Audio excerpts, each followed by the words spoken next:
Google's senior director of U.S. public policy, Adam Kovačević, appeared to describe the Conservative Political Action Conference, CPAC, as a sideshow circus, in a leaked audio recording in which he also argued that Google should remain a sponsor of the conference to steer the conservative movement away from nationalistic and incendiary comments.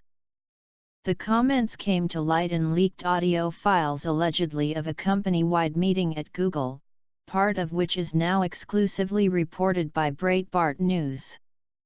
Another part of the transcript was released last Friday on Tucker Carlson Tonight, while further snippets revealing Google's funding of establishment conservative think tanks were published by the left-leaning tech magazine Wired in December.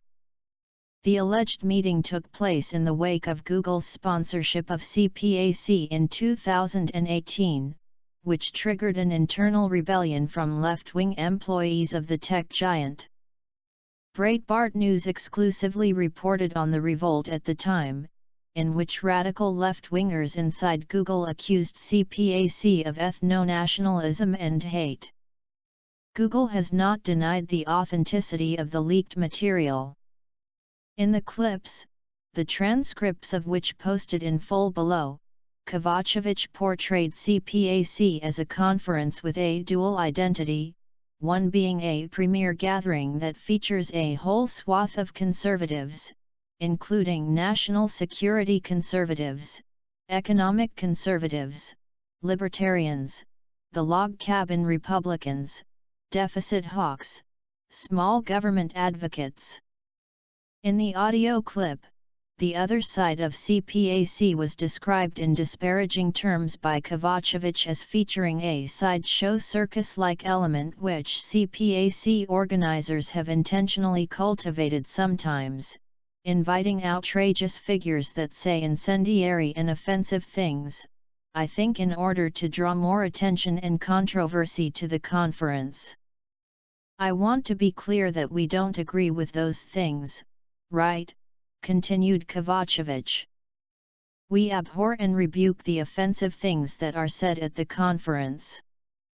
Those things obviously don't align with Google's values and our approach. And I think it's challenging for us to reconcile those two identities of CPAC. In another audio clip of the same conversation provided to Breitbart News, Kovačević appeared to describe the importance of reaching out to conservatives in order to counter conservative media, including Breitbart News. Kovačević warned of growing negative attention from the conservative media, which is influential among those same Republicans who control government. He went on to accuse conservative media of pushing the storyline that Google is biased against conservatives. And of course we aim to build products for everyone, but if that notion becomes accepted among conservative and Republican policymakers, that could be harmful to our mission of building products for everyone. The full transcript follows below. Yeah, it's a great question, Greg. I appreciate the question. I think one of the big themes, picking up on your question, that I saw in some internal listservs, and one of the Dory questions focused on the question of the other speakers, right? What are we saying in terms of sponsoring a conference where you have sort of incendiary speakers, right? And I think it's a very valid question, one we've talked a lot about here. I think, to be candida, one of the challenges we face with CPAC is that the conference itself has a kind of a dual identity. So on the one hand, it's really the premier gathering of sort of big tent conservatives. Especially in non-presidential years, it sort of in some ways takes the place of the annual Republican National Convention. You have a whole swath of conservatives, national security conservatives, economic conservatives, libertarians, the log cabin Republicans, deficit hawks, small government advocates who attend the conference. The conference is attended by about 10,000 people. And so one of the other things is that the Republican Party, and I think conservatism, in general, is also going through a lot of internal debates about what it should be, right? What should be sort of the position of the party. And I think that's one that we should be involved in, because we, I think, probably the majority of Googlers would want to steer conservatives and Republicans more towards a message of liberty and freedom and away from the more sort of nationalistic incendiary comments, nativist comments, and things like that. But it has been a very valuable place for us to reach a lot of the people and the big tent of conservatism. On the other hand, and sort of to get to the point of the dual identity, in recent years with CPAC there has also been this kind of sideshow circus-like element, right, that I think the CPAC organizers have intentionally cultivated sometimes, inviting outrageous figures that say incendiary and offensive things, I think in order to draw more attention and controversy to the conference. I want to be clear that we don't agree with those things, right? We abhor and rebuke the offensive things that are said at the conference. Those things obviously don't align with Google's values and our approach. And I think that it's challenging for us to reconcile those two identities of CPAC. I think one of the things that we also face this question in other areas, by the way. So in the realm of sort of politics, there's often going to be someone at some event we sponsor who will say something we don't agree with.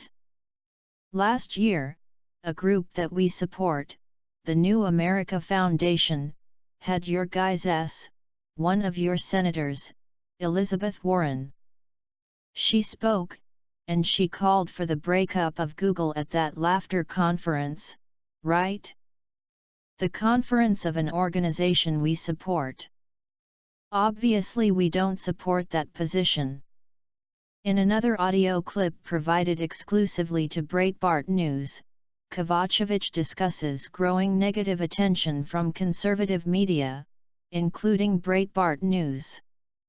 One of the other things we're dealing with is also growing negative attention from the conservative media, which is influential among those same Republicans who control government.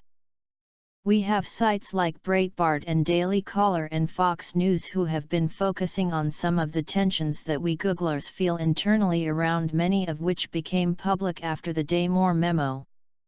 And I think some of those media outlets are actively pushing the storyline that Google is biased against conservatives. And of course we aim to build products for everyone, but if that notion becomes accepted among conservative and Republican policymakers, that could be harmful to our mission of building products for everyone. So one of the things we say out on our team is, in order to count on an ally in the political realm, you have to make an ally. If we want policymakers to help us when we have a bad bill or a regulation pending, we have to build relationships with them ahead of time. I think part of our work in the DC office and across all of our team is building relationships not just with the people in power but also with the people who influence them. In a follow-up question, Kovacevic also acknowledged the pain and disappointment of Google employees who were up in arms at the tech giant's sponsorship of CPAC in 2018.